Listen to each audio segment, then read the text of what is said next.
Kita lanjutkan kembali bahwa tadi kita telah mengetahui dari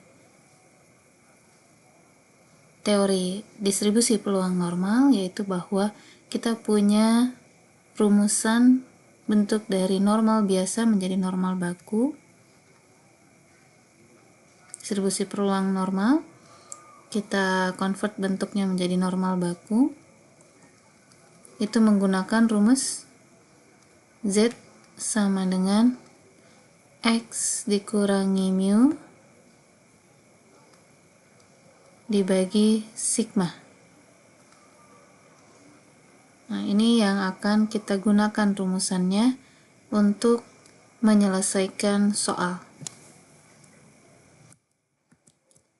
Misalnya diketahui bahwa skor TOEFL mahasiswa S1 itu berdistribusi normal dengan rata-rata 500 dan standar deviasi 20. Berarti informasi yang kita punya bahwa rata-ratanya 500 dan standar deviasi 20 kita tuliskan.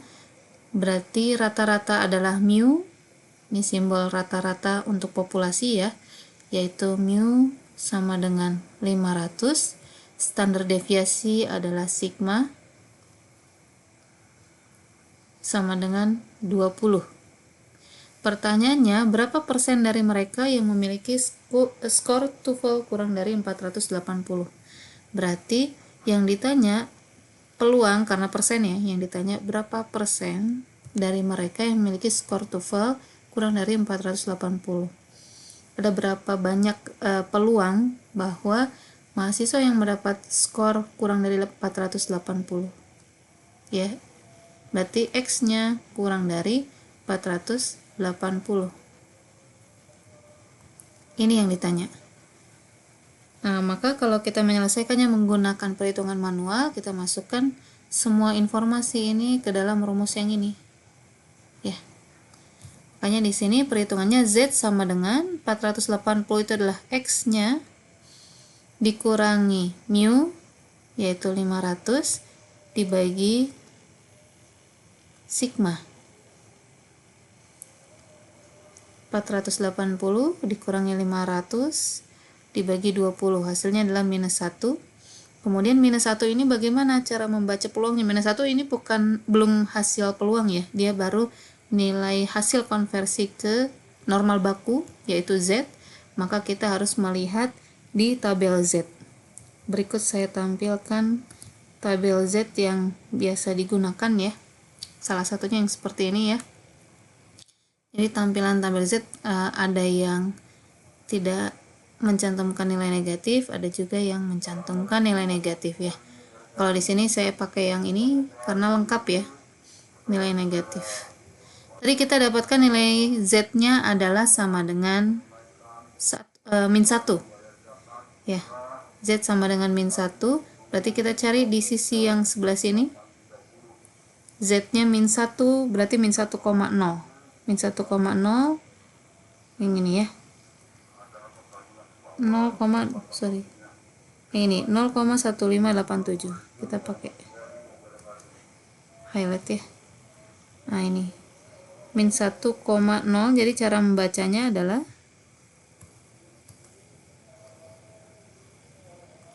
tidak bisa digunakan ya. Oke. Sebentar ya. Oke, intinya yang ini deh. Diberi tanda ya, yang ini min 1,0, 0,1587. Maka ini hasilnya, berarti 0,1587 ini adalah peluangnya. Seperti itu ya. Jadi kalau kita kembali lagi ke sini, nah ini hasilnya adalah 0,1587, atau kalau dalam bentuk persen tinggal dikalikan 100 saja, yaitu 15,87%.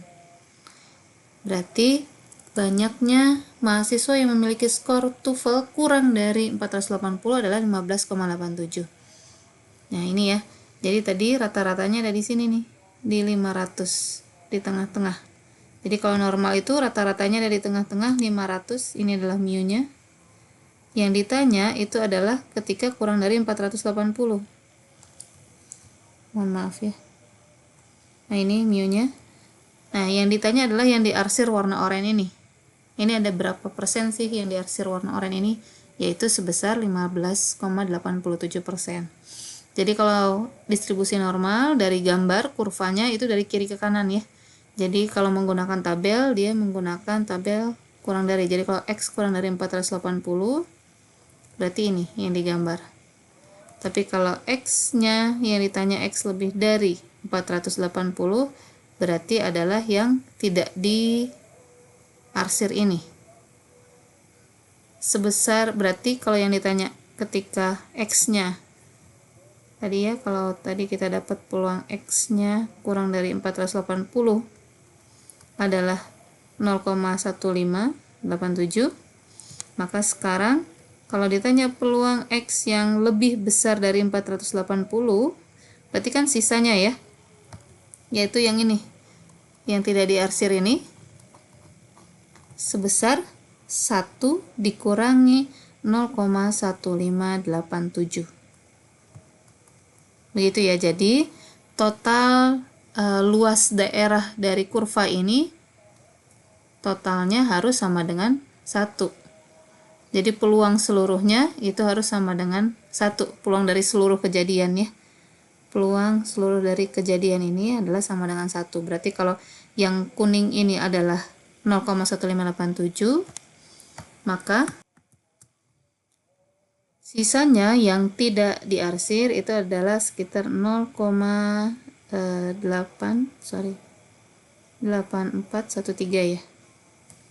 Seperti itu, agar hasilnya sama dengan 1 ketika dijumlah. Atau ini berarti kalau yang lebih dari 480 itu sekitar 84%. 84,13%. Seperti itu ya. Itu cara menghitung peluang distribusi normal menggunakan rumus Z. Jadi harus menggunakan bantuan tabel Z. Selanjutnya, ini adalah petunjuk untuk menggunakan SPSS. Dan di sini kalau ada yang mau mencoba menggunakan cara ini ya, bahwa di SPSS ini dia menggunakan bantuan mencari nilai Z-nya juga ini ya. Mencari nilai Z menggunakan rumus yang tadi. Ini. X dikurangi mu dibagi standar deviasi dibagi sigma. Ya, rumusnya dimasukkan ke sini. Tapi kalau tidak mau mencari, tidak dibutuhkan mencari nilai Z, bisa langsung ya, ada fasilitasnya sendiri ya, ada toolsnya sendiri. Kita akan langsung coba di SPSS di video berikutnya.